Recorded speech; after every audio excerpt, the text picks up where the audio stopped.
This talk was organized into three parts, and parts one and two have already been covered in earlier talks.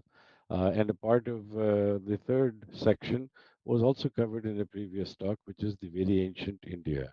Today, we will cover the last part of Panditji's Uttarapaksha, which is the reconstructed chronology, and the date ranges that he covered are 3138 BC to 1193 AD.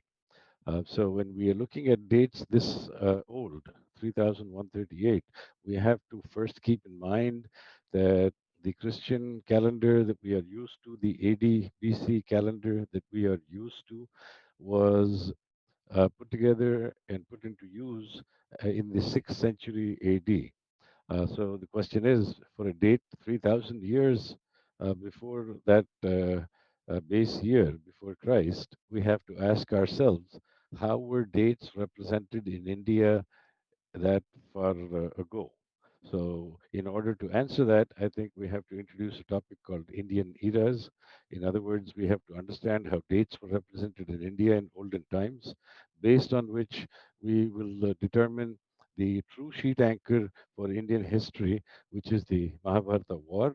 And having established that, we will then cover some important historical personalities and their dates. So this is a book that Panditji wrote first in 1950 in Telugu, which is his mother tongue, and later on in 1956 he translated it into English and published the English edition as well. So we are republishing Panditji's books, and this is a book we had republished very recently, and it is called Indian Eras. And you can see Panditji's name at the bottom of the cover page. So in reconstructing the modern history of Bharat, Panditji felt that three kingdoms are key to the reconstruction of the history of Bharat, and those three kingdoms are Magadha, Kashmir, and Nepal. So, if we take the history of these three kingdoms, we can reconstruct a majority of Bharatiya Itihasa. Now, for dates, three Indian eras are key. And those three eras are Yudhishthira Saka, Saptarishi Saka, and Kali Saka. So, what are Indian eras and why are they important? Now, this table here, I show eras from the Mahabharata War, which is 3138 BC. Now, in the talk before this, we covered Brahmanda Srishti, and as part of covering Brahmanda Srishti, we saw how large the duration of a Manvantara is, which is a very large number. We also saw how large the lifespan of Brahma is, which is an even larger number. So those are eras that are so large that they are beyond human comprehension, and so I have not included them in this table. So this table includes only those eras that are important for the reconstruction of Itihasa from the Mahabharata war. So the very first one in the table is called Yudhishthira Saka. What is Yudhishthira Saka? And what are eras? Now, in India, is a time frame that is based on a base event. So it has a base date based on an event. For example, if somebody is crowned emperor, meaning Chakravarti, then a calendar is started in the name of that new Chakravarti. If there is a big event that has occurred, then a calendar is started for that event. So, for example, Kali Yuga started in 3102 BC, and so we have a calendar that uses 3102 BC as the base year, and that is the Kali era. So, when we say 5,000 years Kali, we're saying 5,000 years after Kali Yuga began. So, or if we say Yudhishthira Saka 10, where it means 10 years after the calendar was started, the Yudhishthira Saka calendar was started. This is how these are to be interpreted. So the question is, what are the important ones that we must remember when we do reconstruction of history? And they are in this table, and I think I'll go down one by one. Number one is the Yudhishthira Saka, 3138 BC. So Panditji feels that the Mahabharata war happened in 3138 BC, And after the war lasted only 18 days, and after the war was over, the Pandavas were the victorious ones, and so the oldest among them, which is Yudhishthira, was crowned emperor, meaning Chakravarti. And so that was a big event. It was an important event because Bharatavarsha had a new Chakravarti, and so a calendar was started, and that calendar was called Yudhishthira Saka. Then, 36 years after that calendar, a new calendar was started because we had Kali Yuga happen in 3102 BC. So we have a new calendar with that base year, and both calendars were in use together for a very long time. Then we have this calendar called Jayabhyudaya Yudhishthira Saka, which is 3101 BC. Now you can see that this is 1 year after Kali Yuga began. So why do we have this era? Vedvyasa, who was the author of the Mahabharata and an eyewitness to the entire account of Mahabharata, started writing the Mahabharata 1 year into the Kali Yuga. So that is 3101. He began writing the Mahabharata, although at that time the text was called Jaya. Not it was not called Bharatam, it was not called Mahabharata, it was called Jaya. And therefore, in honor of that, we have Jayabhyudaya Yudhishthir Saka, which is 1 year after Kali. So there was a calendar. This calendar was used very briefly, then it fell out of use, and because it was only 1 year from Kali era, it sort of merged into the Kali era, and people stopped using it after some time. The next era, 3076 BC. What is this?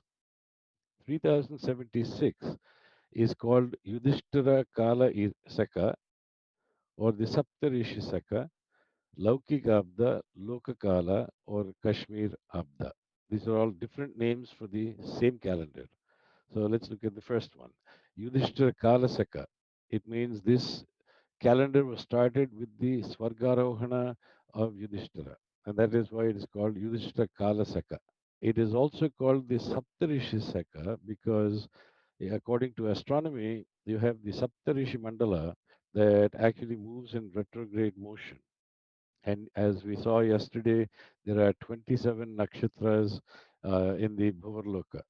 And the Saptarishi Mandala spends 100 years in each nakshatra.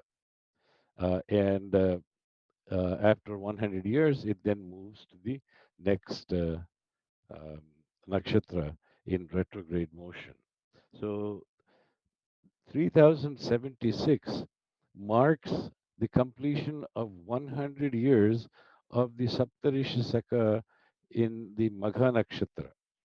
And so in 3076, coincident with the Swargarohana of Yudhishthira, the Saptarishi Mandala moved from Magha Nakshatra to Aslesha Nakshatra. And that happened in 3076, and that is why this era is also called the Saptarishi Saka. It is coincident with the Swargarohana of Yudhishthira. Laukigabda because it was for the people of Kashmir. And so it was called the Laukigabda calendar, or it is called Kashmir Abda. And the reason is that Kashmir used that calendar even till very, very recent times. And all the texts in of Kashmir history also use the Saptarishi Saka. And so the Saptarishi Saka is extremely important. The Malava Ganasaka in 725 BC is when the Malava people actually declared independence from Ujjain, and that date is 725 BC. So that is important to note over here. And then we have another one called the Cyrus Seka. The Cyrus Seka. If you recall from my previous talk, I had talked about Persian synchronism that Pandit Kota Venkatachalam had introduced the Persian synchronism to be able to translate dates from the Hindu calendar to the Western calendar. And we needed a global event. And the global event that actually connects the two calendars is a Persian emperor called Cyrus the Great being crowned emperor in the year 550 BC. So that is the Cyrus Saka, which is also called Second Rupatikala or Sakendra Kala or Sakabhupa Kala. What Sakandrapati Kala means is it is the era of a Persian king. And Sakendra Kala means the same thing, Sakabhupa Kala means the same thing. Now, the question then is, was this known by astronomers in India? Do they recognize this era? Was this ever used in India? And the answer is yes, and we will see the details shortly. The next Saka listed in this table is the Sriharsha Saka of 457 BC. Now, this was this calendar, this Sriharsha Saka was started when Sriharsha Vikramaditya was crowned king of Ujjain. He had actually defeated Saka armies, had driven them out, and established rule over Ujjain in the year 457 BC, and therefore a new era was started in his name because he returned victorious to Ujjain and became king. This I have highlighted in green because this allows us to triangulate other events as well. So, Sriharsha Vikramaditya, the king, his father's name was Chandra Sarma, and Chandra Sharma was an accomplished Brahmin scholar, and he actually went to Ujjain, and the king liked him so much he wanted Chandra Sharma to marry the the princess, the daughter of the king. And Chandra Sharma actually not only married the king's daughter, but he also married a Brahmin girl, a Vaisya girl, and a Sudra girl. So he married four girls, and he had a son with each. And those four people are Vikramaditya, Vararuchi, Bhatti, and Bhartrihari. So these are the four sons that he had with each of those women, and then he took sannyas because he was not interested in becoming a king. He was not interested in ruling. And he took sannyas and became Govind Bhagavat Pada, who then became the guru of Adi Shankaracharya. So this date is very, very important for us to remember because not only does it help reconstruct the history, but it also helps us triangulate and corroborate dates of other personalities like Govind Bhagavat Pada and Adi Shankaracharya. And you will know that Govind Bhagat Pada lived outside of Ujjain on an island called Mandhata. And it is on that island that he had his Gurukul. And when he attained Siddhi, his disciples, including Adi Shankaracharya, visited Mandhata and they actually built a Samadhi on Mandhata. And at that time, Sri Harsha Vikramaditya was the king. And what the king did was, in honor of his father, he actually built the Omkareshwar temple around the Samadhi in Ujjain.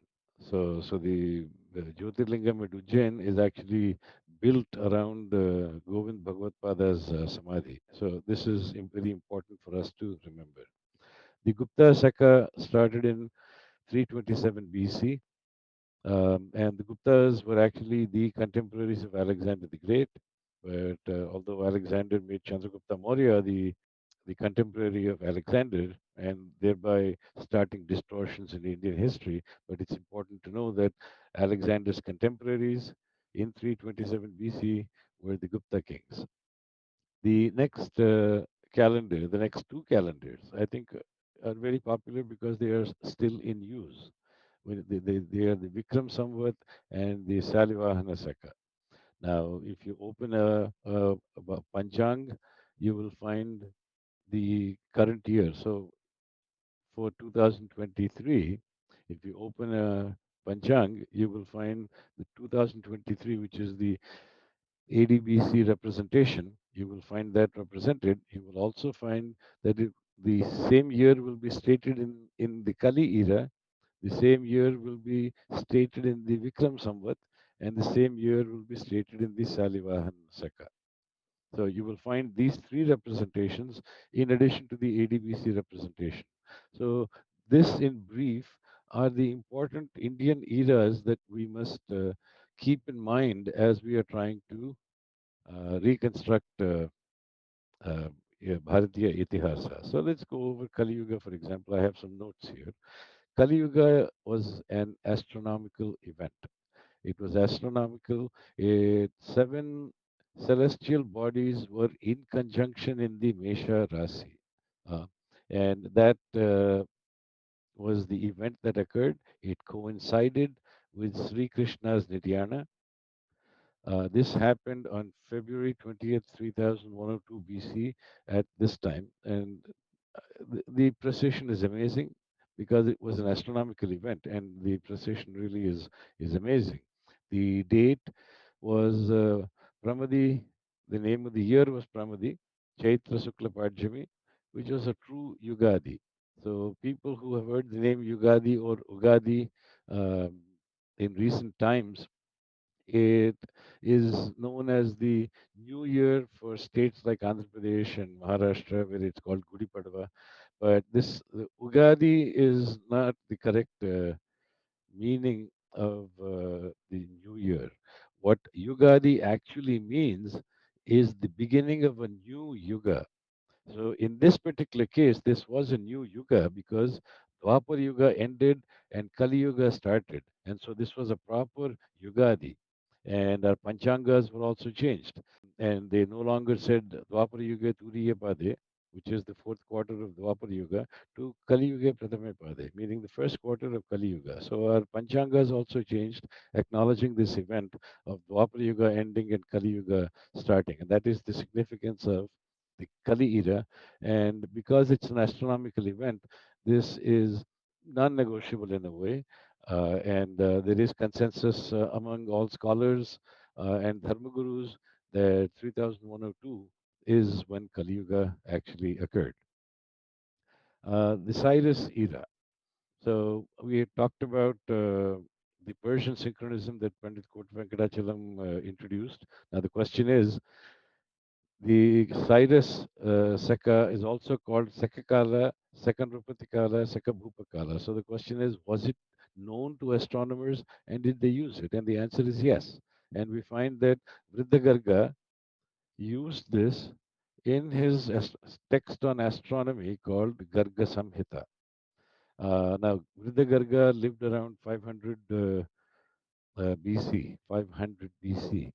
Now, Varahamihira, another astronomer, another scholar who lived around the first century BC, meaning 400 years after Vriddhagarga, wrote a text on astronomy called the Brihat Samhita. And in the Brihat Samhita, he actually quotes Vriddhagarga from the Garga Samhita, where Vriddhagarga uses Sekandrapatikala. He quotes that and says, I agree with Vriddhagarga. And Kalhana, who wrote the history of Kashmir in a text called Rajatarangini, Kalhana quotes Varahamihira, who in turn was quoting Vriddhagarga and says, I accept these two scholars as absolute authority. And there, that the quotation at the the quotation that we're talking about actually refers to the Sakakala. So Vriddhagarga, Varahamihira, and Kalhana in the 12th century AD all refer to the same Sakakala. So known, it was known to astronomers, it was known as an era. The calendar was in use in some parts of India, mostly the northwestern and the western parts of India. And then more recently, Bhaskaracharya, another astronomer, wrote the Siddhanta Shiromani, and in the Siddhanta Shiromani, Bhaskaracharya also gives his date in terms of the Saka era. So it is important for us to remember the Saka Kala, and here is proof that it was known and it was used. And however, because of the distortions introduced by the British, the Sakakala was mapped to Salivahana Saka, meaning 78 AD at the bottom of the table. It was moved here from 550 BC, and this added to the confusion because it moved The Sri Harsha era, it moved the Guptas to the 4th century AD, and they removed the Vikram Samvat. So these are all part of the distortions, and that's why it's important to know this Saka when we are looking at dates and to interpret it correctly. We've already covered 457. We've covered Sri Harsha Vikramaditya's era over here. What I would like to point out is Buddhist texts and Jain texts can also be used to corroborate events of historical personalities. And it's also important to know that they also have a Yudhishthira Saka or Yudhishthira era, but the start date of their Yudhishthira Saka is not the same as the start date of our Yudhishthira Saka. So our Yudhishthira starts with the Mahabharata war in 3138 BC, but the Buddhist and Jain texts, the Yudhishthira starts 468 years after Kali Yuga started. So it's important to know this. And finally, Al-Barani confirms that these four eras were in use in Bharat. Al-Barani was a Persian scholar who traveled to India in 1031, 11th century AD, and he confirms that the four eras with the double stars, meaning the Salivahana Saka, Vikram Samvat, Kali Yuga, and Sri Harsha era. These four eras were in use in Bharat, and he confirms that. So here I provide some details. This is from Panditji's book on Nepal and Kashmir. And here he says Al-Barani visited India in 1031 and provides a detailed account of the eras prevalent in India. And then he actually converts them into the Persian calendar, which is the Yazdagerd era. And according to that translation, 1031 AD, when he was in India, translates to 400 of his calendar. So, based on that calculation, he confirms that the Kali era of 3101 BC was in use in India, that the Sri Harsha era of 457 BC was used in India, that the Vikram era of 57 BC and the Salivahana era of 78 AD were in use in India. Now, one thing I would like to point out over here, the 3101 versus 3102. So people may wonder what the difference is, and both are acceptable because um, in old Bharatavarsha, even till today, of course, our calendar starts typically with Ugadi for people that follow that calendar. So spring, usually spring equinox is about when our calendar starts and it goes on till spring equinox of the following year. So it is 3101 to 3102. So that is the entire year that corresponds to the year in which Kali Yuga took place. So 3101 is acceptable and 3102 is acceptable. So margin of error, both are referring to the same 12 months. So at the note at the bottom is extracted from his Panditji's book, and he says his era, Sri Harsha era, that is 457 BC, and he is quoting Al-Barani's book, Al-Hind, or it was called Al-Hind, later translated into English, called India. So in that book, Al-Barani is saying in his own words that the Sri Harsha era was used in Mathura and the country of Kannauj. Now, it was also in use in Nepal. Nepal also used the Sri Harsha era. So okay, then Al-Barani goes on to say, between Sri Harsha Vikramaditya and Vikramaditya, there is an interval of 400 years. So if Vikrama era was 57, 400 years before that is 457. So we have corroboration from Al-Barani also, and he's confirming these two eras, 57 for Vikramaditya and 457 for Sri Harsha. So this is from Al-Barani's book. Now, the word Seka, and this needs some explanation. The word Seka has two meanings, and this is from the the English version of Indian Eras by Panditji in 1956. Of course, the Telugu version was published in 1950, but in that he explains that the term Seka has two meanings. The first meaning, it originally meant powerful, strong, and mighty. So powerful, strong, and mighty. Now, this was initially applied in plural form. So Seka meant a plural noun, and it was typically to identify a country, meaning Sakasthana, the place of the Sakas, and that was Persia. Because in my previous talk, we showed how the Yavanas and the Sakas actually migrated out of India, and the Sakas, were also called the Parasakas, settled in Sakasthana, which is Persia, which is now Iran. So originally, Saka was applied in plural form to identify the country. Later, it was changed to refer to the people of the country, meaning Sakas in plural meant Persians. And these, again, as we talked yesterday, were the Dasyus mentioned in the Rig Veda and Manusmriti, the Vishnu Purana and the Harivamsa Purana. And I had mentioned that Sagara Chakravarti, who was an ancestor of Lord Rama, actually defeated and excommunicated them to the northwest of India. And this was many, many generations before Lord Rama in the Ikshvaku dynasty. So the Sakas and Dasyus were known that far back in time. So eventually, from a country to the people of the country, eventually it was changed and it was used in singular form to refer to a king of the Sakas or a king of the Persians. So when you say Sakakala, you're saying it is the era of a Persian king. Sakakala means era of a Persian king. And the question then is the challenge then is to identify which Persian king we are actually talking about. The second meaning of Saka, the second meaning is Kala, meaning time, or era, or epoch. And it typically commenced with a celebrated king who was called Sakeswara and Sakakarta or Sakakaraka. So, in other words, a person who has a calendar named after him is called a Sakakarta or Sakakaraka or Sakeswara. So, like the Yudhishthira Saka was started because Yudhishthira became emperor, became a Chakravarti, and so a calendar was started. So Yudhishthira is a Sakakarta or a Sakakaraka because he had a calendar created in his name. Likewise, Vikramaditya and Salivahana are also Sakakartas and Sakakarakas because they had calendars named after them.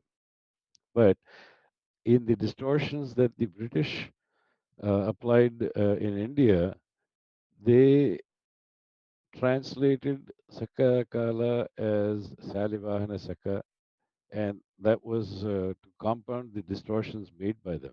So Panditji asks, why is it applied selectively only to Salivahana Saka and not to Yudhishthira or Vikrama? And he says, if Saka meant Kala, then Sakakala would be Kala Kala, which means Ira, which is absurd and redundant. So he rejected this, but the point is that Sakakala means the era of a Saka king, and we have corroboration right here. Vrindagarga uses the term Sekanripakala. So it means a Persian king. Nipa is king, Saka is a Persian. So it is Sekanripakala, era of the Saka king. There's no ambiguity here. Varahamihira uses the term Sekabhupakala or Sakendra Kala, which also means the same thing. Era of the Saka king or Saka leader. And Bhattotpala, in his commentary of actually the Brihat Samhita called Chintamani, uses second Ripakala. So we have all these representations for the same era, which Panditji puts at 550 BC. And Bhaskaracharya in Siddhanta Siromani uses the term second Ripatikala. And Kalidasa, in his book called Jyotir Vidavarana, says, whoever kills Sakas in large numbers, meaning Persians, whoever kills Sakas in large numbers becomes a Sakakaraka, meaning an emperor and a founder of a new era, ousting the old one. And he identifies six such Sakakarakas in Kali Yuga. So now, second Ripa, Cyrus the Great, 550 BC. The Panditji has spent several pages detailing the Sakakala, and he says it is when the Persian, when the Hindu kings actually helped the Persian king with men and money to defeat the Median Empire, establish the Persian Empire. So I won't read this, but the point is I just provided this over here to establish context. But the point is that when that war was over and the Persians were able to defeat the Medians and establish their great Persian Empire, the first king was Cyrus the Great. And that coronation happened in 550 BC, uh, due to which they started a calendar in his name. And now Darius I, the son of Cyrus, actually attacked and established Persian satrapies in India to the east of the Indus and in northwest India. So um, the era was known in India because of this association. At the bottom, I've included some details, and this is from the times of the Mahabharata. So if you look at Arjuna and Nakula, Bhima and Sahadeva, they went in four different directions before Dharmaraja or Yudhishthira did the Rajasuya Yaga. And so you'll notice that Arjuna visited, among other places, he visited Simhapura, which is a Yavana kingdom. Nakula went to Uttar Jyotisha and Divya Kataka, which are also Yavana kingdoms. Sahadeva went south and went to Yavanapura, which is also a Yavana kingdom. Meaning the point is, Yavana kingdoms have existed from the time of the Mahabharata. So I just wanted to make that point on this page.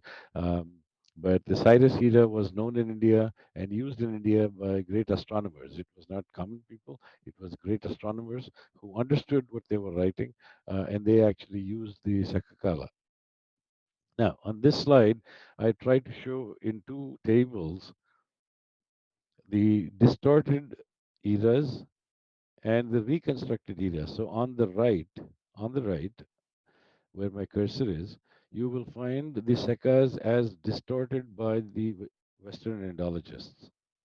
So they put, so if you compare it with the one on the left, the one on the left is the sequence that Panditji reconstructed.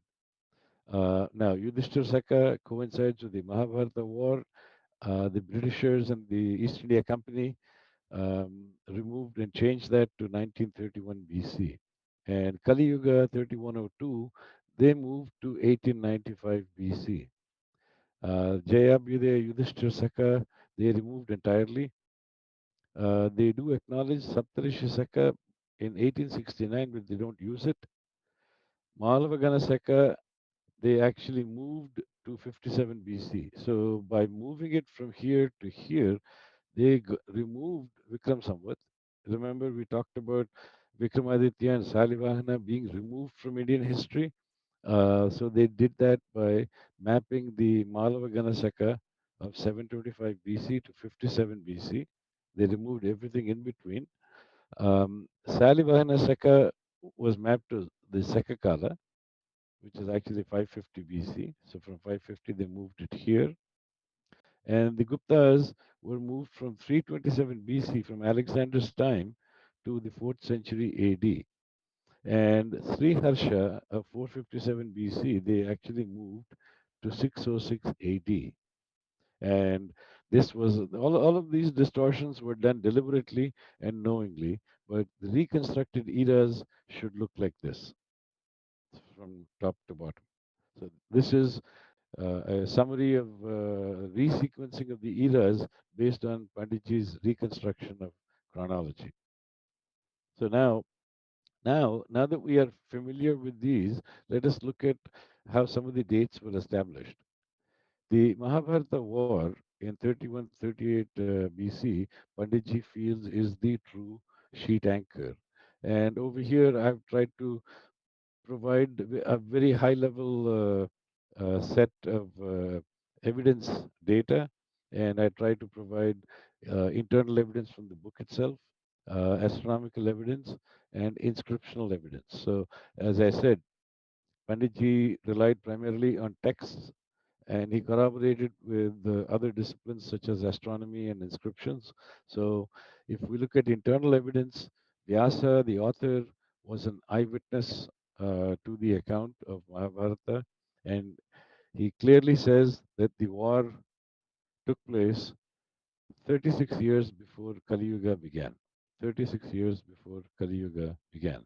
So we know that Kali Yuga took place in 3102 BC.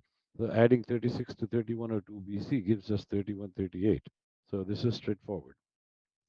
Gandhari cursed Sri Krishna about the destruction of the Yadavas in 36 years. This was right after the war, still on the battlefield, when Gandhari came to the battlefield on the 18th day and saw all 100 of her sons were killed.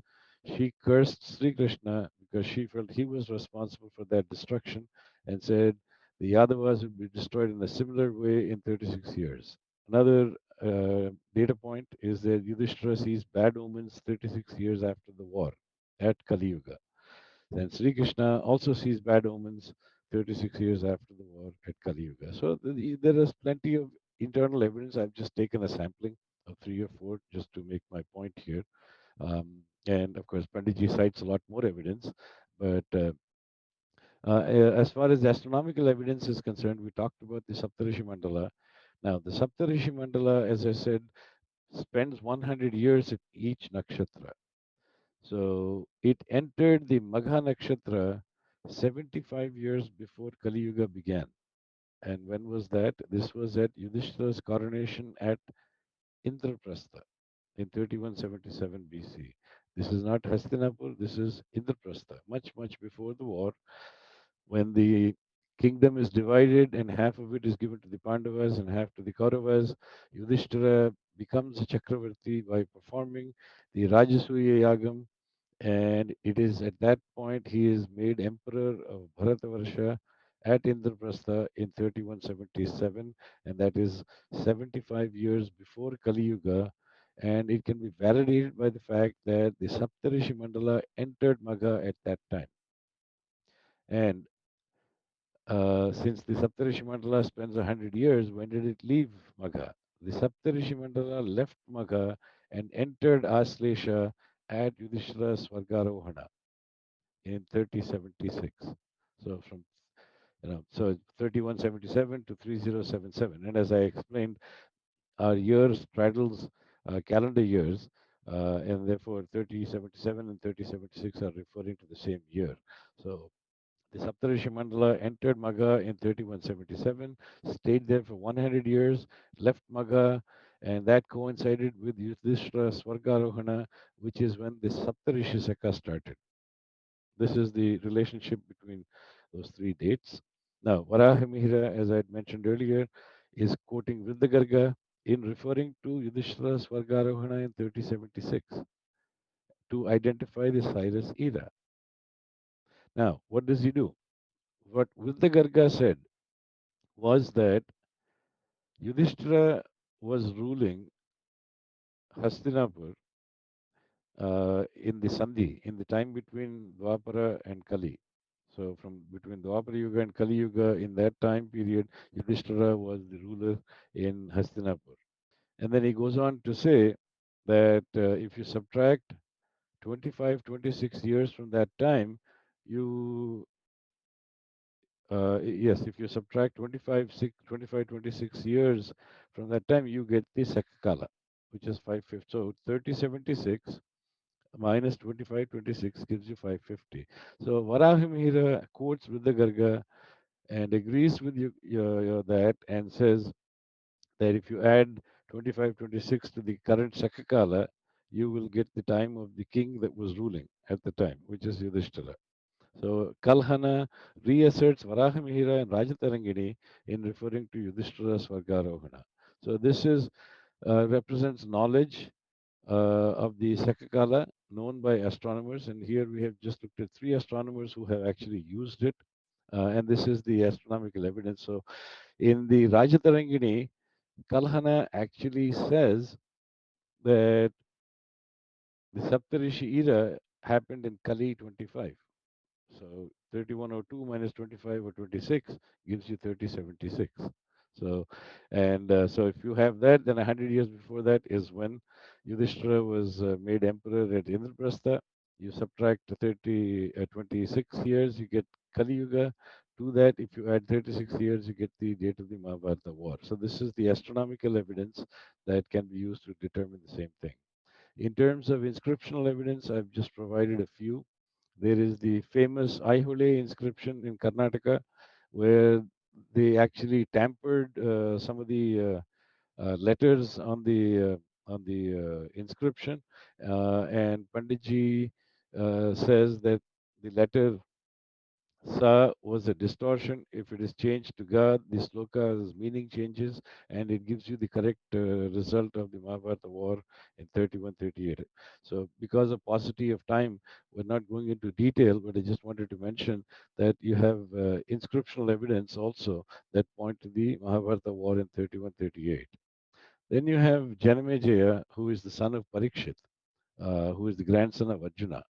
Janamejaya in he donated two villages in the 29th year of his reign, and those two actually have inscriptions, and the date used there are the Jayabhyadaya Yudhishthira Kala. So he's saying in Jayabhyadaya Yudhishthira 89, meaning about 90 years after Kali Yuga began, is when he donated those two villages that are mentioned in the inscription.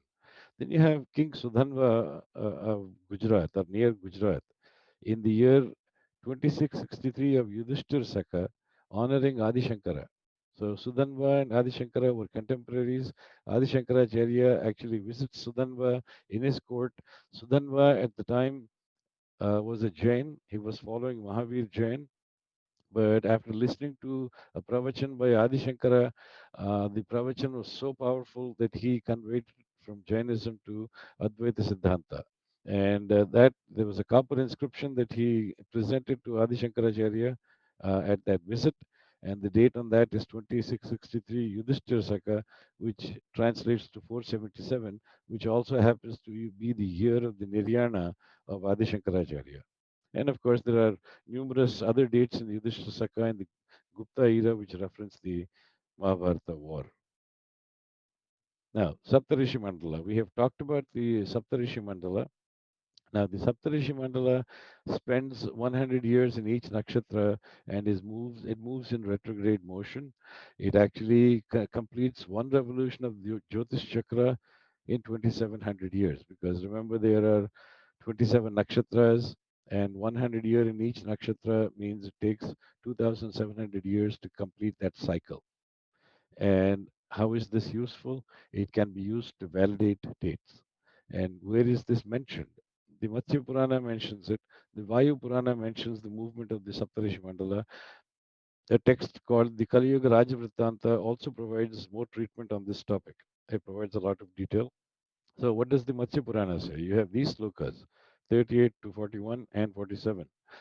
It says, from the birth of Parikshit, which is at the end of the Mahabharata war, 31-38, to the coronation of Mahapadmananda, 1500 years have passed, which means that the Saptarishi Mandala has traversed 15 nakshatras from Aslesha or Maga, depending on where you start your calculation from. Because at the birth of Parikshit, which at the birth of Parikshit, it was still in Magha, and Yudhishthira abdicated the throne when Parikshit, at Kali Yuga, when Sri Krishna's Niryana took place. Yudhishthira abdicated the throne. Parikshit was old enough to be crowned king, and so Parikshit was made the king of Hastinapur. So, from the birth of Parikshit, which is the Mahabharata war, to Mahapadmananda, 1500 years have passed. So, this number here is a good way to validate that your reconstruction from Parikshit to Mahapadmananda accounts for 1500 years exactly. The Matsya Purana also says from Mahapadmananda to the Andhras, another 836 years have passed, meaning the Saptarishi Mandala has traveled 8 nakshatras from the time of Mahapadmananda to the time of the Andhras. So, like I said, the Vayu Purana also corroborates this movement, and the Kali Yuga Rajavrittanta provides a more complete treatment of the movement of the Saptarishi Mandala. So now, Coming back to the modern history of Bharat, so let's apply everything that we have got so far. And if I go back to the first, this slide here, you'll remember that I said that Panditji said to reconstruct the modern history of Bharat, you need three kingdoms: Magadha, Kashmir, Nepal. These are key. And you need three eras: Yudhishthir Saka, Saptarishi Saka, Kali Saka. These are key. And the reason is that the history of the Magadha Empire is fully documented in our Puranas, which use the Yudhishthira Saka. Our dates in the Puranas are represented in Yudhishthira Saka. The history of Kashmir, as documented in Kalhana's Rajatarangini, uses the Saptarishi Saka. So all the dates in Rajatarangini are represented using the Saptarishi Saka. And the third source of information is Nepal history, which is the text called the Nepala Rajavamsavali. So the Nepala Rajavamsavali uses dates in the Kali era. And so knowledge of which text uses which era is extremely important. And so if you had the history of Magadha, Kashmir, and Nepal, and you understood which one uses which era, I think that is key to reconstructing the history of Bharat. Of course, you do have to triangulate, you do have to validate that whatever dates you come up with based on your calculations are correct. And there are ways to validate, principally by reconciling with contemporary literature. Like we talked about the Garga Samhita, we talked about the Brihat Samhita, the Siddhanta Shiromani, Jyotirvidavarana by Kalidas. You have all these contemporary literatures also talking about the same events. And so that triangulation and that rigor is required to ensure that dates you have calculated are actually correct. So we've covered this also. So the modern history of Bharat can be constructed with knowledge of the histories of Magadha, Kashmir, and Nepal, because the Puranas and Itihasas genealogies are consistent from the Mahabharata war, because they use the Yudhishthira Saka, and the Yudhishthira Saka 3138 is when the Mahabharata war took place. So any date that uses 3138 as the base uh, is using Yudhishthira Saka and will be consistent from the Mahabharata war. So therefore, the Mahabharata war is the true sheet anchor, because all the other dates depend on it in the Puranas. And we can reconstruct history from these. Now, so if you look at this, what this table shows is only the Magadha dynasty. We're not talking about Nepal or Kashmir. This table shows only the Magadha dynasty, and Panditji has actually research from the Puranas, and he has found the dynasties that ruled Magadha, starting from the Mahabharata War, 3138. He shows for each dynasty how many kings they had and how many years they reigned, and what date ranges that dynasty was in power in Magadha. So it starts with Barhadrada dynasty. Now, the Barhadrada dynasty, the just before the Mahabharata war, the king ruling Magadha was Jarasandha. And you will remember that Jarasandha was killed by Bhima before the war. Now, Jarasandha had a son called Sahadeva, and Sahadeva actually participated in the war, the Mahabharata war in 3138 on Duryodhana's side, the Kauravas, and he was killed by Arjuna. And then after the war, his son, Somadi, was actually crowned king of Magadha. And so this dynasty lasted until 2132 because they ruled for 1006 years. So after that, the dynasty that ruled Magadha was the Pradyota dynasty, had five kings, ruled for 138 years, and went on till 1994 BC. Then you had the Sisunaga, the Nandas, and then you have the Mauryas.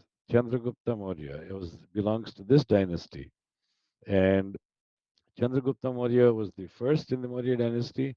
There were 12 kings, meaning 11 kings after Chandragupta Maurya. The 12 kings ruled for a total of 316 years. They ruled from 1534 to 1218. Yet, William Jones and the British Indologists in our textbooks will tell you that in 327, Alexander met Chandragupta Maurya is what they will tell you. But reconstruction shows that they're actually 1200 years apart. And we'll get back to this in a second. But just to complete going down the table, the Mauryas were succeeded by the Sunga dynasty, who ruled for 300 years. The Kanva dynasty, the Andhra Satavahanas, who ruled till 327. And then there was a change. The Gupta dynasty came into power in 327. At the time, Alexander traveled towards India. There were seven Gupta kings who ruled for 245 years, and their empire ended in 82 AD. And then you have the Panvar or Paramara dynasty that Vikramaditya belonged to, and they ruled till 1193. So this is how Panditji actually researched and reconstructed the complete chronology from 3138, which is the Mahabharata war, to 1193 AD. So now coming back to the Magadha kingdom and Maurya versus Gupta, you'll find that from the times of the Mahabharata war, the capital of Magadha was a city called Girivraja. So the capital of Magadha was Girivraja from the time of the Mahabharata war to the Andhra Satavahanas. Andhra Satavahanas were over here. So until 327, from the Mahabharata war, the capital of Magadha was Girivraja. But when the Guptas took over, they actually moved the capital to Pataliputra in 327. Now, if you look at Megasthenes and his book called Indica is the primary evidence that William Jones uses to claim that Alexander met Chandragupta Maurya. But in the book called Indica by Megasthenes, the capital city referred to is Palibotra. And of course, this is the Greek way of writing the name. But does Palibotra resemble Patliputra or does it remember Girivraja? I would think it resembles Patliputra more than Girivraja. So if Paliputra means Patliputra, could it have been the capital of Chandragupta Maurya? So that's one point. Megasthenes does not mention the dynasty. He does not say whether it was a Maurya king or a Gupta king. But the date is 327. The capital city is Paliputra. Um, if it were Chandragupta Maurya, then Megasthenes does not mention Chanakya at all. Ashoka was deeply influenced by Buddha, and Ashoka was the grandson of Chandragupta Maurya. Yet, Megasthenes' book Indica does not mention Buddhism, which was, if it were the time of Chandragupta Maurya, leading to Ashoka, Buddhism was widely prevalent at that time. So this is how the modern history of Bharat can be reconstructed, but a lot of more reconciliation and validation and triangulation is necessary to confirm most of these dates.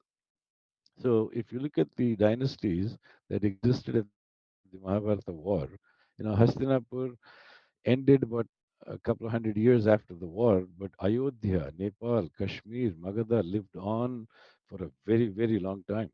And so, so if you look at dynasties and look at who was contemporaneous to whom, so we see that at the time of the Mahabharata war, like I told you in Magadha, Jarasandha was killed. His son Sahadeva was killed in the war, and Sahadeva's son Somadi was crowned king of Magadha after the war. Kashmir had Yashovati and Gonanda too ruling at the time of the Mahabharata war. Nepal had Gali ruling at the time of the war. Ayodhya had Brihatbala, Hastinapur had Yudhishthira. So these kings were contemporaneous with one another. So if you continue doing that down the list, you will also find that when Kshemajit, Bimbisara, Ajatasattu ruled Magadha in sequence, that they were contemporaries of Gautam Buddha, who was known as Siddharth at birth, named Siddharth at birth, and relinquished and became Gautam Buddha. And he belonged to the Ikshvaku dynasty that was ruling at Ayodhya. I'm just giving this to you as an example to show the rigor that Panditji put into this and how he literally reconstructed the dynasties of each kingdom, and then he reconciled genealogies to find out the contemporaneous kings to ascertain their dates and validate that the dates were actually correct. So this is a table that I've put together to uh, drive home this point. On the next page here, I'm actually showing you a part of the table from one of his books, and several of his books have these reconstructed. And what this table shows you are three kingdoms. You have the Magadha dynasty, the Nepal dynasty, the Nepal kingdom, and the Kashmir kingdom. And here gives you with dates the name of the king, how many years that king reigned, and so you know who is contemporaneous to whom. So this is only one page out of a very, very large appendix, and I just wanted to show this to you as to emphasize the rigor that went into reconciling these genealogies to come up with the reconciled dates. So using this, the date of the Buddha. Now we have all sorts of opinions on when Buddha existed. I mean, the range goes from 3rd century BC, 4th century BC, all the way to the 10th, 11th century BC. And this is the result of the distortions done by the uh, Western Indologists. So I'm just trying to give you a sampling of evidence that Panditji presents. So I wanted to present it slightly differently. So Panditji talks about an inscription on the tomb of a Buddhist monk found in Athens, Greece. This is found in Greece.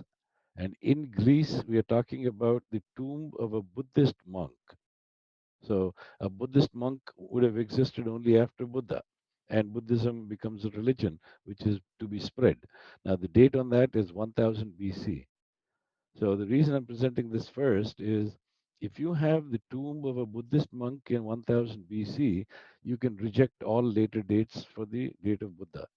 So 1000 BC, if you find a Buddhist monk's tomb, you can reject all later dates for Buddha and look for a date older than that. And Panditji finds another data point that Nagarjuna was actually spreading Buddhism in Harsha's reign in Kashmir in the 13th century. So what does this do? This raises the floor. So the first one said 10th century or older. This one says 13th century or older.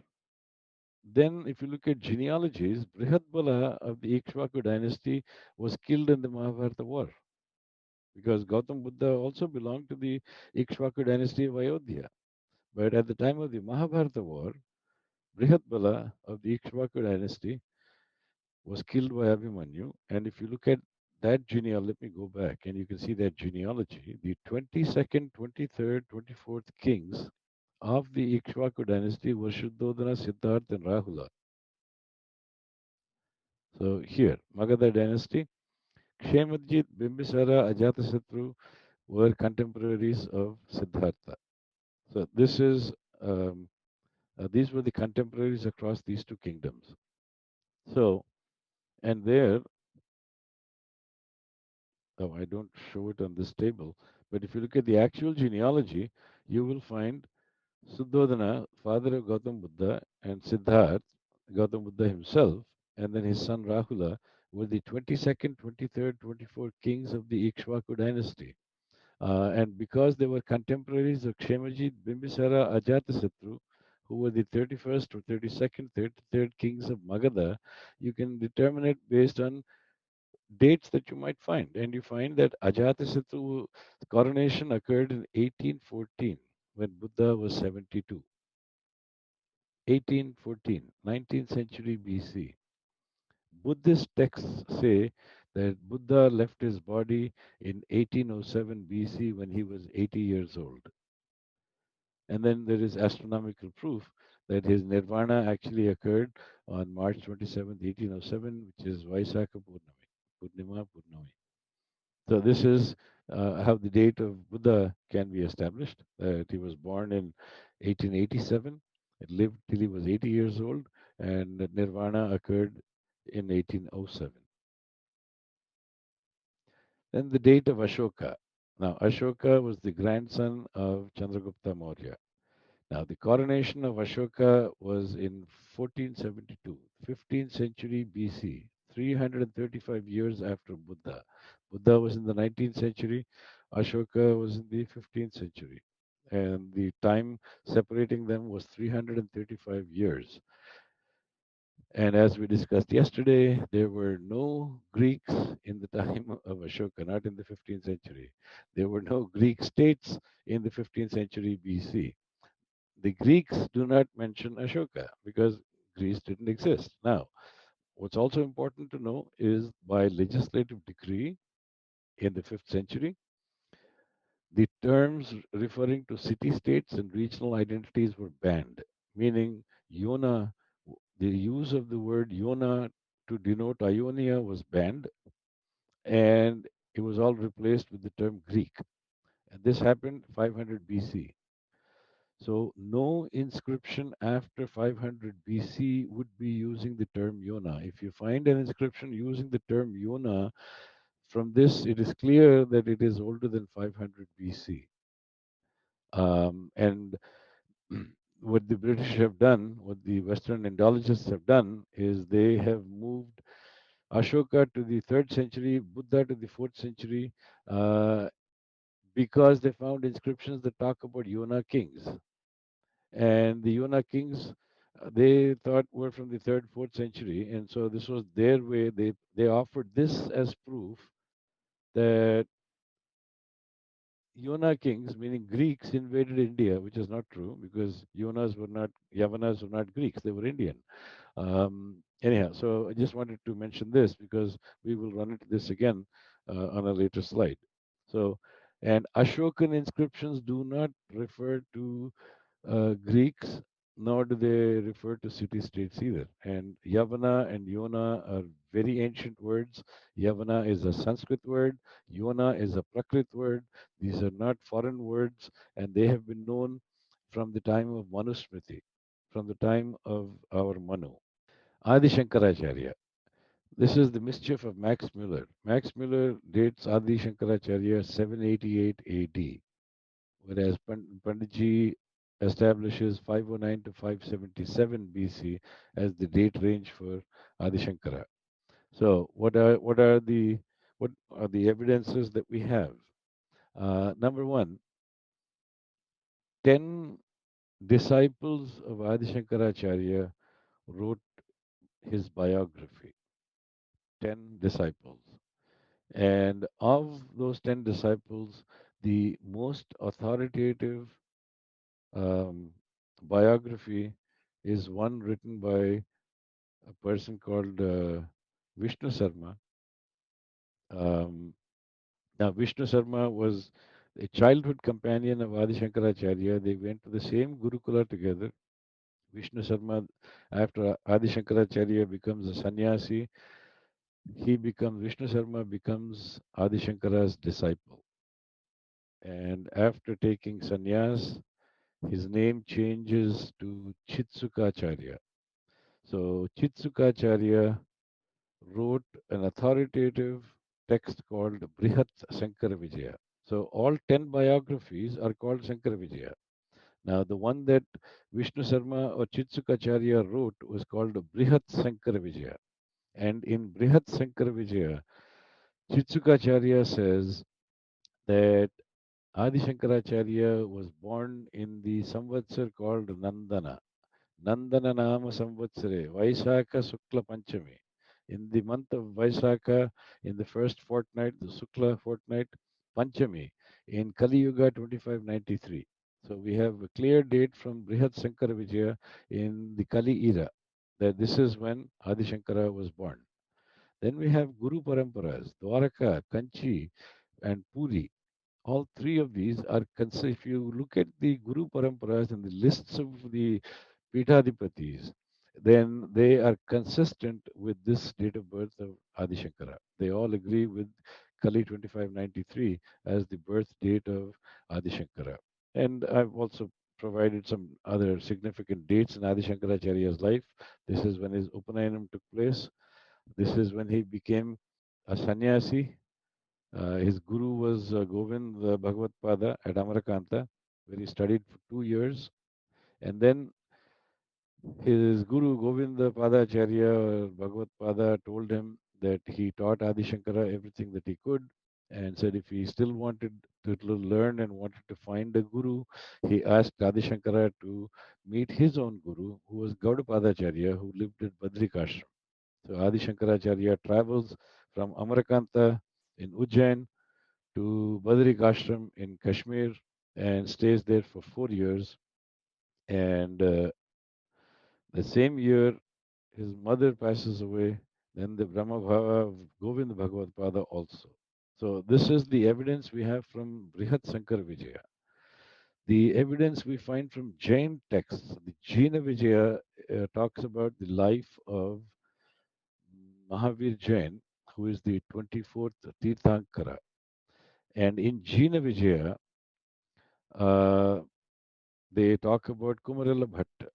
Kumarila Bhatta was a Karma Yogi, an Advaita Siddhantin, but a Karma Yogi who wants to learn about Jainism, and so he tells a lie and becomes the disciple of Mahavir Jain. So he can learn about Jainism, because in those days, debate was very popular. And as part of the debate, you would do a Purva Paksha. You would study the enemy. You would understand the problem. And then, based on that understanding, you would come up with your Uttara Paksha. So, Kumarala Bhatta was doing his Purva Paksha, and therefore he became a disciple of Mahavir Jain. But he did that by lying. And then he was discovered. When he was discovered, the other disciples of Mahavir Jain actually threw him off the roof of his house. And at that time, Kumaral Bhatta he feels insulted and humiliated, and he's doing self-immolation at that time. And that is when Adi Shankara goes to meet Kumarala Bhatta and finds him on a pile of husk that is smoldering, burning, and Kumarala Bhatta is self-immolating. And Adi Shankara says that his Paramaguru, Gaudapadacharya, directed Adi Shankara to meet Kumarala Bhatta to have his bhashyams peer reviewed. And Kumarala Bhatta at that time says that this was his prayaschittam, that his prayaschittam that he had told a lie to his guru, and therefore as part of his prayaschittam he was self-immolating. And he said, now I would like to point out that Kumarala Bhatta was actually 55 years older than Adi Shankara. And when the two met, Adi Shankara was only 15 years old. But anyhow, so he was self-immolating, and that is when Kumarala Bhatta says, "I'm in no condition to debate you, or in no position to debate you." But he says, "Why don't you debate my Priya Sishya?" And his name is Mandana Mishra, and Mandana Mishra lives in Mahishmati. And so Adi Shankara then leaves Prayaga, which is where he finds Kumarala Bhatta, and goes to Mahishmati, where he debates and defeats Mandana Mishra. And Mandana Mishra becomes his Sishya and becomes Sureshwaracharya, who then becomes the first Peethadipati of Sringeri. So that is the evidence we have from Jina Vijaya about the meeting between Kumarala Bhatta and Adi Shankara. From the Nepala Rajavamsavali, we say that Vrishadeva Varma of the 5th century BC is talking about Adi Shankara, who came from the south and defeated the Buddha faith. And this was the 5th century BC. Compare that to 788 AD by Max Miller. Anyhow, so Dwaraka Mutt is established around this time, 491 BC. Jyotirmat with Totakacharya. Okay, Hastamalaka. See, Adi Shankara had four uh, disciples that he was very fond of. Hastamalakacharya becomes the first guru or Pitadipati, first Shankaracharya of Dwarakamat. Totakacharya becomes the first guru of Jyotirmat. Padmapadacharya becomes the first guru of the Govardhan Mutt. Sureshwaracharya, meaning Mandana Mishra, becomes the first guru of Sringeri Mutt. And then Adi Shankara himself goes to Kanchi, where he lives the rest of his life. Jina Vijaya also says Niryana of Adi Shankara happened in Jain Yudhishthir Saka. Remember, I told you the Jains and Buddhists have a different Yudhishthira Saka, which is 468 years after Kali. So the Jina Vijaya is asserting that the Niryana of Adi Shankaracharya took place in 2157 of the Jain Yudhishthira Saka, which is 2157 plus 468, which is 2625 Kali. And this agrees with the inscription of King Sudanva. Sudanva was the contemporary of both Kumarala Bhatta and Adi Shankara. And we have Sudanva's inscription, which was dated 477, which is the year of Adi Shankara's Nirvana. And we also have Kalhana's Rajatarangini that identifies Gopaditya in the 4th, 5th century, who was building temples in memory of Adi Shankara. So, with all this evidence, it is easy to prove that 788 is wrong. So, what was 788 and where did it come from? This came from a book called Sankara Mandara Saurabha that Max Muller happened to come across. And the historical personality described was actually Abhinava Shankara, the 38th Guru of Kanchipuram. And some of the exploits and deeds of Abhinava Shankara sound almost like the deeds and exploits of Adi Shankaracharya himself, and therefore it's easy to mistake one for the other. But this assertion of 788 was deliberate by Max Miller. So this was the date of Adi Shankaracharya. Vikramaditya, like I had mentioned early on, that 1300 years were removed from history, and those 1300 years included the four Agnivamsa dynasties, including Vikramaditya and Salivahana. They were removed. So, what evidence do we have that these people are true historical characters and that they existed? One is our tradition of annual Panchangas. And our Panchangas give us the date in the Kali era, Vikram Samvat Salivahana Saka. So, unless these calendars were established, why would we use them? So, our traditions tell you that these people are real characters because we have calendars named after them. And if you look at the Bhavishya Mahapurana, it states clearly, it covers the details of the Agnivamsa dynasties. It states that Vikramaditya was born in Kali 3000, meaning 101 BC. That Vikramaditya was born in Kali 3000. His coronation occurred in 82 BC, meaning he was born in 101. 82, he becomes king. Death in 19 AD. So the Bhavishya Mahapurana clearly gives us these three dates and also says that upon his death, his empire was broken into 18 kingdoms because the king after him, meaning his son and his grandson, were very weak rulers. And Vikramaditya was a Chakravarti. He was ruling all of Bharatavarsha.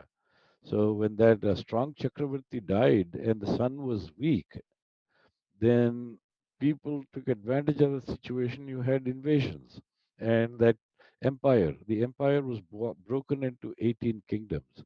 And it was not until Salivahana, his great grandson, that it was reunited into an empire again.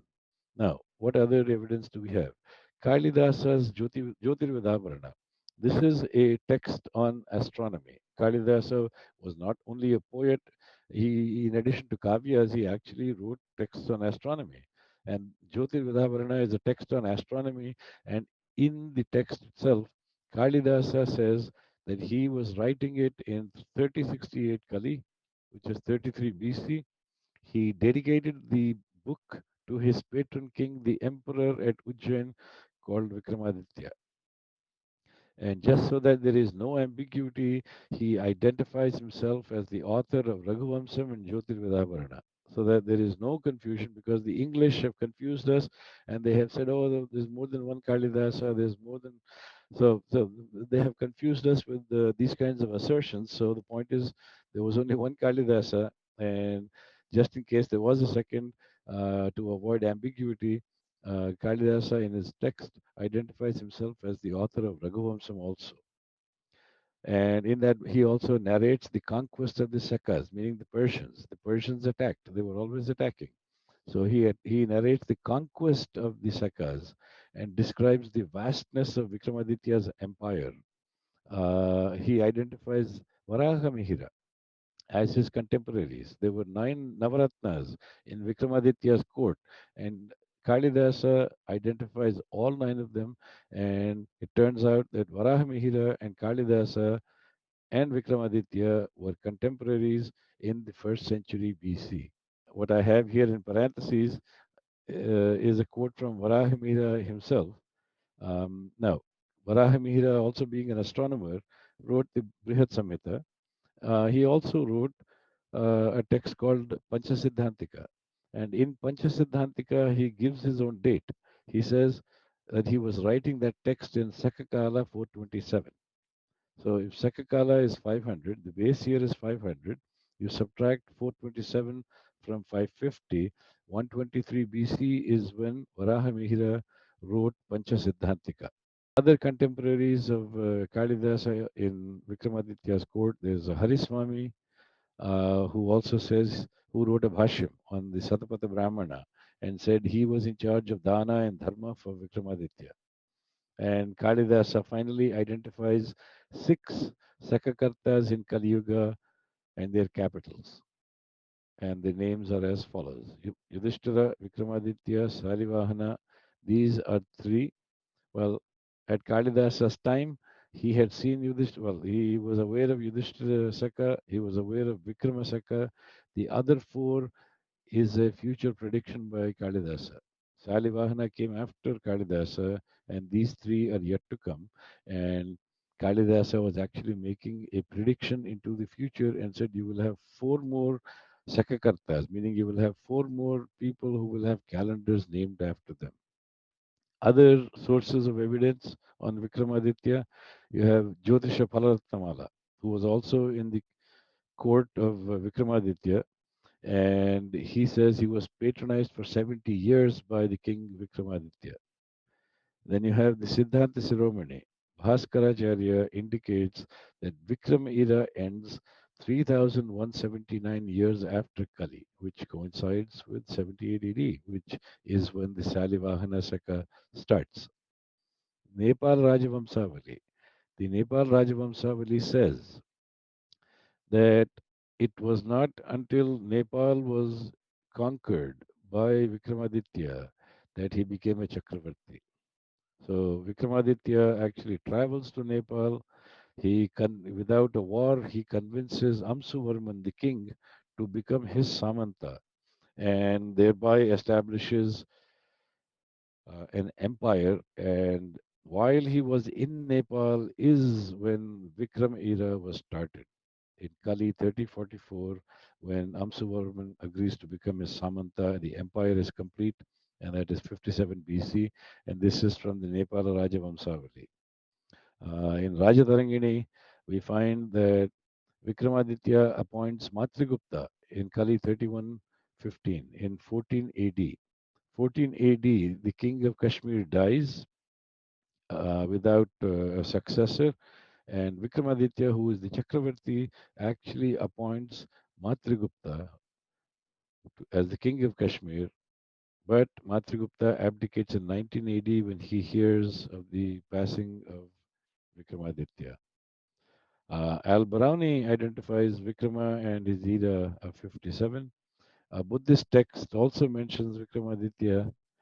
William Jones, after all his distortions, in his translation of Shakuntala, refers to Chakravarti Vikramaditya of 57 BC. So this is a sampling of the evidence available to prove that Vikramaditya was real and truly existed. Salivahana was the great grandson of Vikramaditya. Upon Vikrama's death, the empire, as I said, split into 18 kingdoms. They are listed here.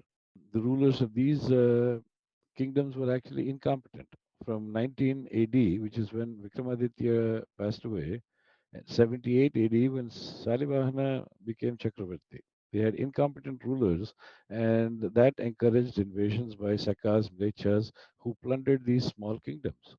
And the Bhavishya Mahapurana, again, states that Ujjain was reclaimed and Salivahana became a Chakravarti, established his own era, the Salivahana Saka. He reclaimed Ujjain in Kali 3179 by defeating the Sakas, Chinas, Tatars, Bahlikas, Ramatas, and Khorasanis. So he demarcated Mlechasthana from Aryasthana using the Sindhu River as the boundary.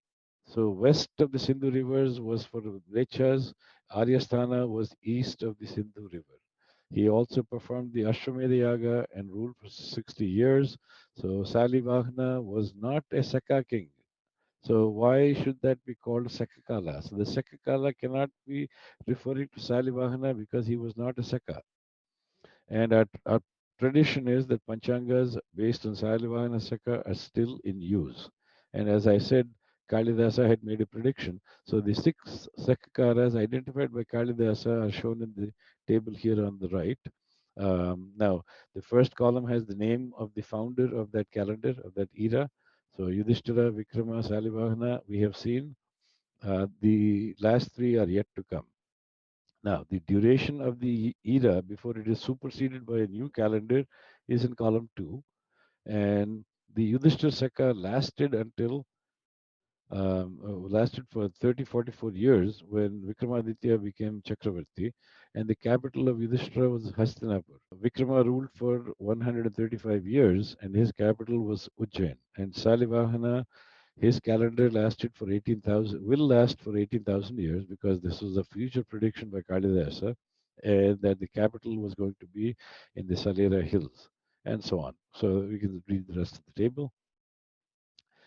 Now, Vikramaditya versus Vikramaditya. Why is this slide necessary? Because of the distortions done by Western Indologists, they have confused us and they tried to make out that Chandragupta of the Gupta dynasty was the real Vikramaditya. And so, what Panditji does is he actually spends time here trying to differentiate between the two. And so, let's look at the first row.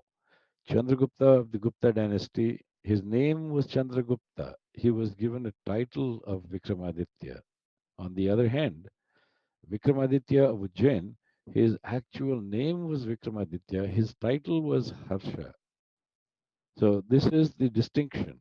In this case, Vikramaditya was the title. In this case, Vikramaditya was the name, Harsha was the title. The capital of the Guptas was Pataliputra. The capital of Vikramaditya was Ujjain. Chandragupta was not the founder of an era, whereas Vikramaditya was the founder of an era, Vikramasaka, in 57 BC. Puranas place Chandragupta in the 3rd century BC, but Western Indologists have moved him to 4th century AD. In Vikramaditya's case, the Puranas place him in the 1st century. Western Indologists actually deny his existence. They say he is fiction, he never existed. Now, after Chandragupta, there were only 4 kings who ruled for 150 years, and that kingdom, the Gupta Empire, was broken up by the Hunas in 82 BC. Whereas in Vikramaditya's case, 24 kings ruled for 1200 years until 1193 AD, and the empire was destroyed by Muslim invasions. The Kali Yuga Rajavrittanta provides details about the Gupta dynasties, and there are inscriptions to corroborate this. For Vikramaditya, the Panva dynasty is documented very well in the Bhavishya Mahapurana. Rajatarangini confirms his existence in the 1st century BC. Nepal Rajavamsavali confirms the era was established in Nepal in 57 BC. Now, in this case, Westerners actually moved Malava Ganasaka from 725 to 57, thereby removing Vikrama. Jyotir Vidhavarana places him in Ujjain in 33 BC, meaning 1st century BC. So I did mention this before. Let us try to locate that. So if you can see my screen, on the right are the distorted eras, on the left are the reconstructed eras, and the Malava Ganasaka was moved from 725 to 57. Actually, it was the Sri Harsha era that was moved from 457 to 606. So yes, so by moving the Malava Ganasaka to here, it was coincident with the Vikram Samvat, and this is how they were able to remove the Vikram Samvat and 57, and make the Malava Ganasaka the base year in 57. So this was how Vikramaditya was removed. Salivahana, the name got changed. It was made Sakakala, meaning this was the year of the Persian king, and that was 78 AD. And these were among the distortions that the Indologists, Western Indologists, had introduced. So this is just to confirm that Chandragupta of the Gupta dynasty is not the Vikramaditya that we are interested in. The real Vikramaditya had a capital at Ujjain, and his name was Vikramaditya, and he was part of the Magadha Empire. And then here's another chapter that Panditji wrote. He spent a whole chapter on the Yuga Purana. So now I'll go to the conclusion first, to the bottom line. Panditji says this could not have been the creation of Vrindagarga, and he rejects it outright. He rejects it. Now the reasons. Here are the points, and I've just provided a sampling of his points. Panditji goes through the entire text and actually comes up with more reasoning as to why what the problems are with this text. Number one, this was first discovered in 1860. Okay, what is the Yuga Purana and where does it exist? The Yuga Purana, the Western Indologists tell us, was found to be part of the Garga Samhita by Vriddhagarga. Now, Vriddhagarga is highly respected as a great astronomer. So, by putting the Yuga Purana in the Garga Samhita, the Western Indologists thought that it would give this a great deal of credibility. But only two copies were discovered, and that too in 1864 AD. We never heard of Yoga Purana before then. Now, only two copies were ever found, and they were dated 1825. One is fragmentary, it does not contain the Yoga Purana, meaning I'm talking about the Garga Samhita here. It does not contain the Yoga Purana. The other copy is on paper. Now, Sanskrit manuscripts were on palm leaves, they were not on paper. The text is in Prakrit with Sanskrit mixed in, whereas Vriddhagarga was a great scholar who wrote in classical Sanskrit. He never wrote in Prakrit. It is the only written account of Indo-Greek rulers invading Bharat. So, as I said, Yavanas were not Greeks; they were Indians. So, but this text called Yuga Purana seems to have been written to distort facts and make people believe that the Greeks invaded India and that is how knowledge transferred from the west to the east. Now, it is called a Purana, but it does not exhibit any of the Panchalakshanas that a Upapurana is supposed to exhibit, much less the Dasalakshana a Mahapurana is supposed to exhibit. Now, if it were a Purana, it should have the Panchalakshana, which means it should have the Manvantara section called Manvantara, but it does not even reference the Krita Yuga, Tvitra Yuga, Dwapara Yuga, and Kali Yuga. There is no reference to these. It does not exhibit the Panchalakshana. It is independent of the Puranas and it actually contradicts the data in the Puranas. Now, there is no astronomer who quoted the Garga Samhita that even mentions the Yuga Purana or even quotes from this section, because all the quotes of Varahamihira from the Garga Samhita or Kalhana from the Garga Samhita or Bhattotpala, they have never referenced the Yuga Purana. They have nothing that is in Prakrit. Everything they have quoted from Rudragarga is in classical Sanskrit. And this text claims that Kali Yuga started after Draupadi ascended to heaven. It also states that Chandragupta Maurya was the contemporary of Alexander. So it looks like it was designed to support the distortions by William Jones, because it explicitly states that Chandragupta Maurya was the contemporary of Alexander. And it supports other fictitious theories and distortions of Western Indologists. And here are some other dates. I'll just go over one or two of them. Aryabhatta, for example, Panditji says Aryabhatta was in 2765 BC. Patanjali was in the 13th century. Bhaskaracharya and Siddhanta Shiromani, he says he was in Sakandrapakala, which maps to about 486 and not 1114, because Wikipedia will tell you that Bhaskaracharya existed in 1114. That is not right, because that is based on a wrong date for Sakandrapakala. And with the if you use the wrong Sakandrapakala, you will get 1114. If you use the correct Sakandrapakala, you get 486 AD. So these are some of the other dates that Panditji has corrected in his research. And then he has also reconciled errors of peer scholars. So Rao Bahadur P.V. Kane believed the distortions in Rajatarangini and concluded that the Pandavas were still alive 653 Kali. And he concluded that the Mahabharata war was in 2448 based on Shalivahana Saka being the Sakakala. The Rao Bahadur Kane was unaware of the Cyrus era. And because he used the wrong era, he came up with this date for the Mahabharata. And Panditji asserts that the Mahabharata war took place in 3138. Rebuttal to Lokmanya Tilak's book Arctic Home of the Aryans. He rebuts that book with another book with the out of India evidence, and that book is called Arya Dhruvanivasa Khandanamo. And then the fact that Yavanas were Bharatiya kings. Of course, we covered all this in the previous talk. So they were not Greeks. The Yavanas were not Greeks. The term Yona was also banned by the Greek government in the 5th century. So any inscription, Ashoka in particular, with Yona could not have been dated after 5th century BC. And then, of course, you have R.C. Majumdar, who was sympathetic to the Western Indologists and was very critical of using texts, ancient Indian texts, for the reconstruction of chronology. And finally, in Panditji's last book, where he announced that he was going to retire, he asked K.D. Setna, who was the editor of Mother India at Aurobindo Ashram, to continue his research, and their correspondence was actually published in Panditji's last book. We are saying the shakas, it means powerful and strong or whatever.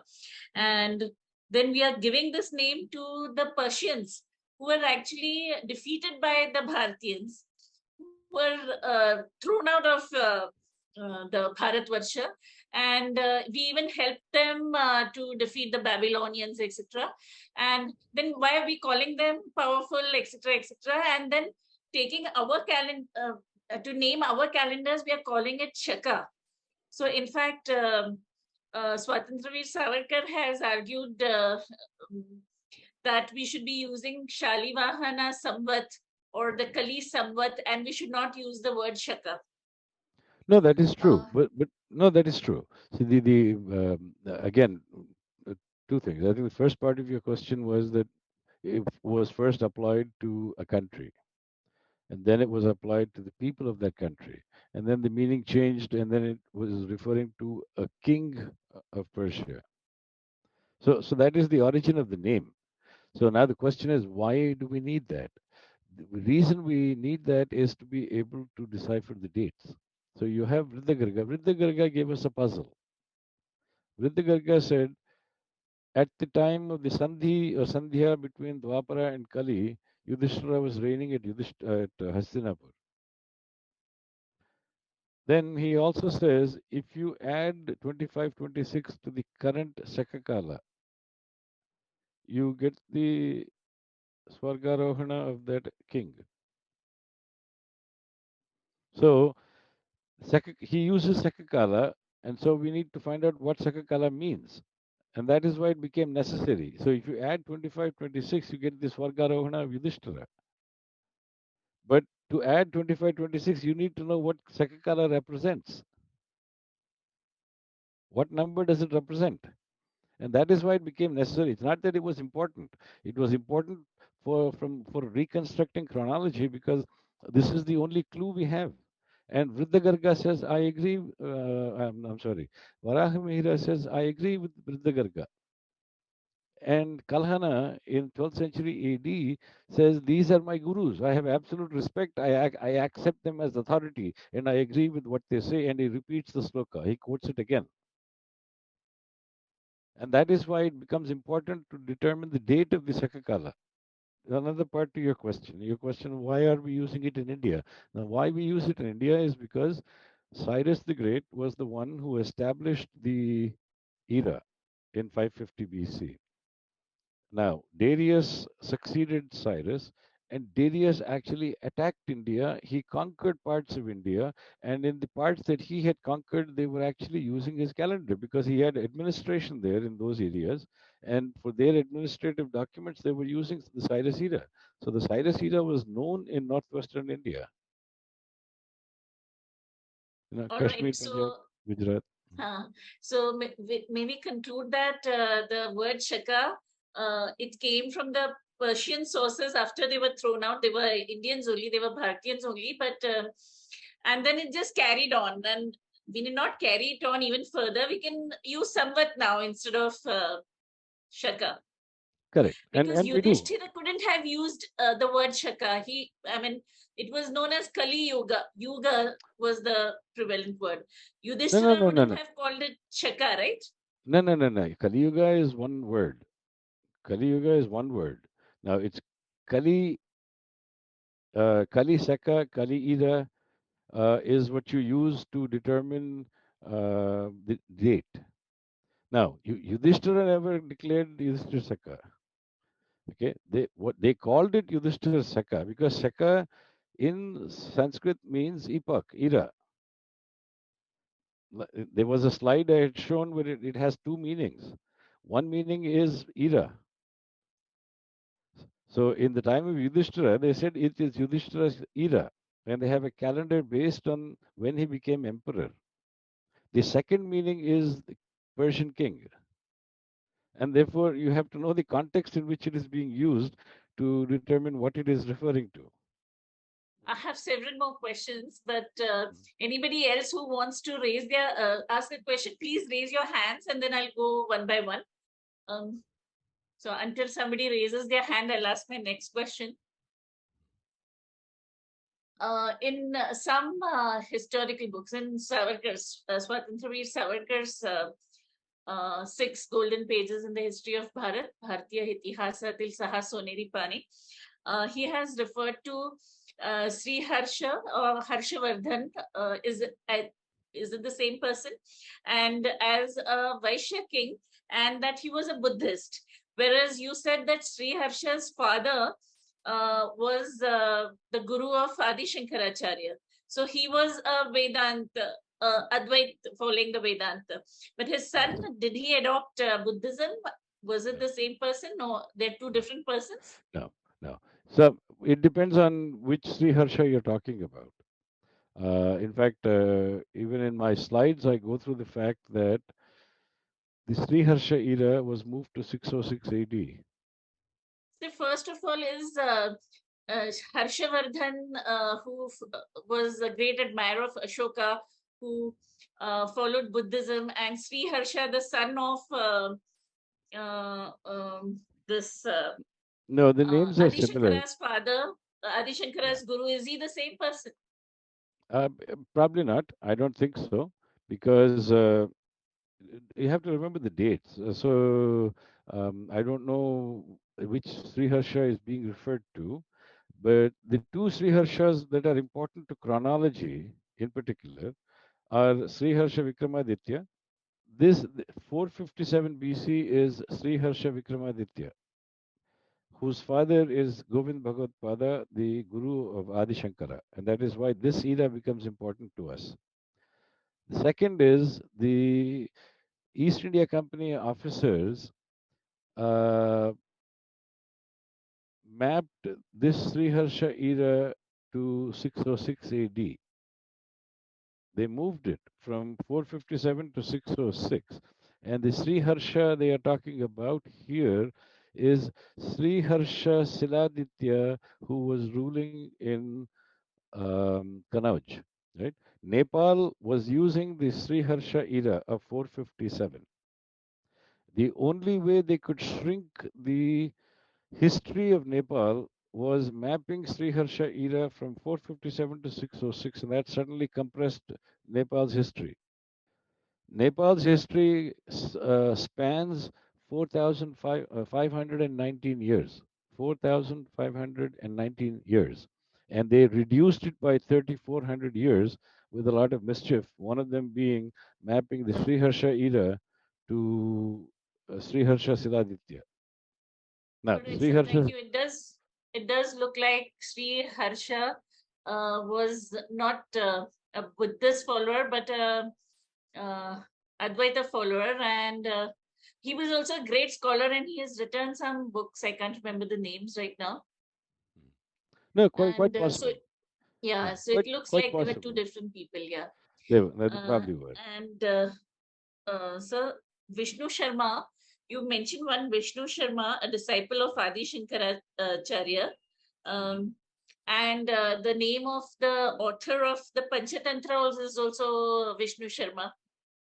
So, was it the Uh, same person, or Vishnu Sharma is referred to as Chanakya, which was much earlier?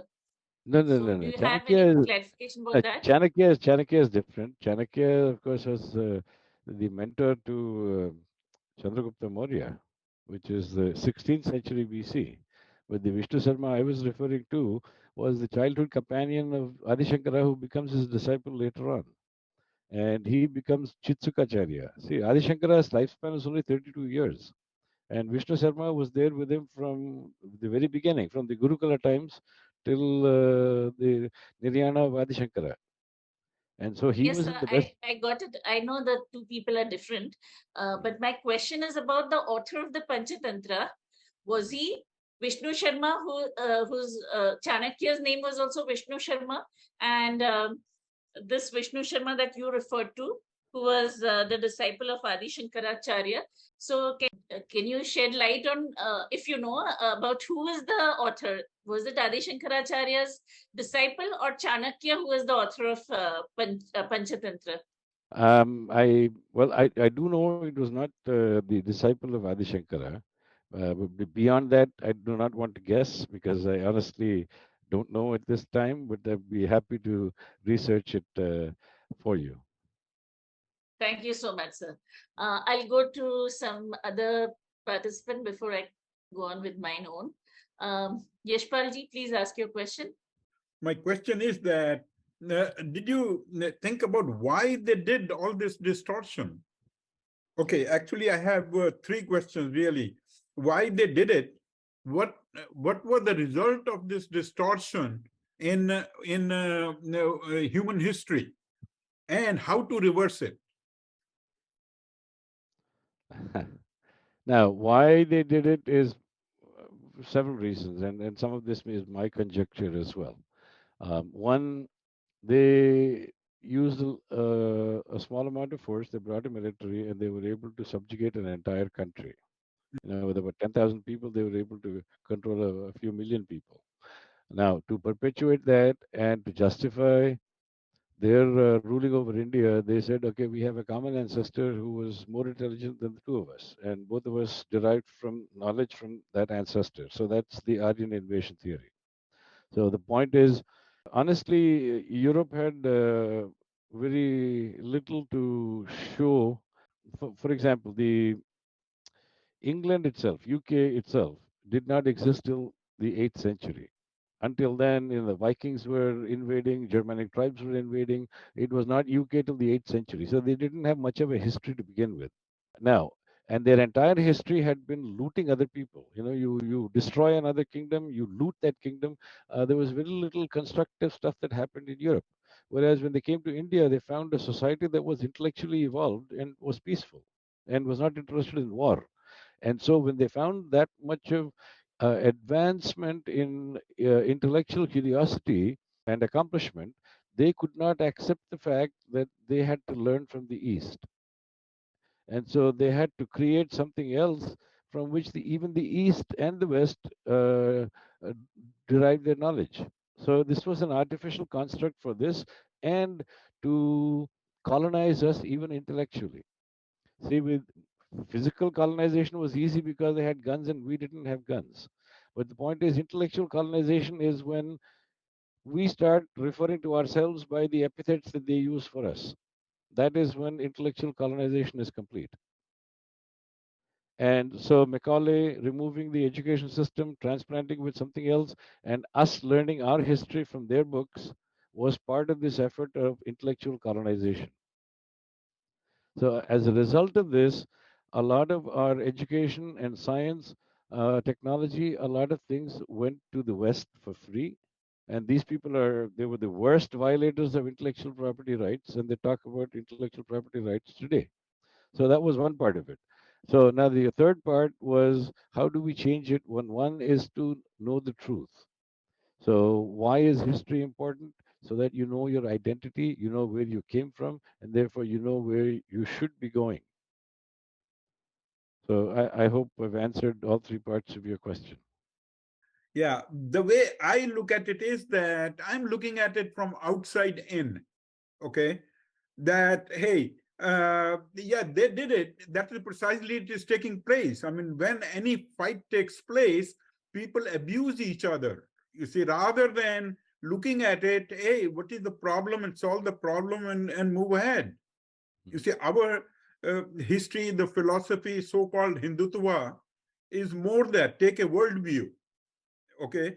Now, from that perspective, I really appreciate it. They were really smart fighters. They had a goal.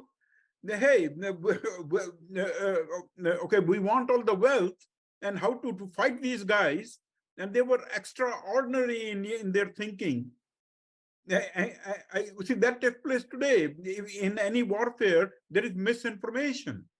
So I look at it, so I don't blame them at all. We see that we had gone into using your terms like Kali Yuga, that we went into sleep. We didn't stand up and fight. Okay, so my view is different. So I strictly 100% focusing on that how to reverse it. Okay, now in terms of the effect, you see, we all of us we talk about environment is destroyed and so on. It is, yes, physically, but similarly, destruction has taken place in the knowledge area. Yeah, That we have lost quite a bit, sir. We have lost quite a bit, and I think right, we need to rebuild. And so the first step in rebuilding is to first understand our history because that shapes our identity. There, that and knowledge of your identity then shapes self-esteem and how you view yourself. That is the first step towards fighting intellectual colonization. And you have to reclaim your heritage, reclaim your identity, and then you chart your own course towards your destiny. We'll go on to the next question. It is by Mr. Ravikant. Mm. Yeah, yeah. So one Uh, second, I have written my questions from the session. Yeah. Sir, so like Panditji mentioned anything about like we read that Ashoka was like great or like and Ashok Chakra is there in our tricolor flag. So did they mention the details about Ashoka, which tells that Ashoka was really a great, or this was just again a myth created by the Britishers? And Ashok Chakra, like it was added in our Indian flag, but it would have been something other than Ashok Chakra, right? We had the great kings like this, Vikramaditya, anything related to Vikramaditya could have been there.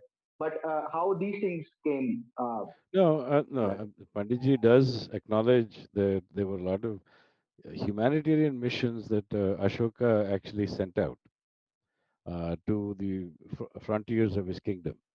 But his kingdom at that point, I think, extended only until Takshila, so which is around Afghanistan. So he didn't go to Greece. He didn't send his missions to Greece, nor did the Greeks come here. So because one doesn't know the other, Ashoka doesn't talk about Greeks, and Greeks don't talk about Ashoka. So it was really mostly local, and the people he was talking about were the Yavanas. The Yavanas have been there from before the Mahabharata. So, in fact, yesterday I showed a map where the five Yavana kingdoms were, and that was from before the times of the Mahabharata. So, they're not new and they're not Greeks. So, yes, there is some truth to it. He did have humanitarian missions. So, now whether the Ashoka Chakra is from then is something that I think we should research together.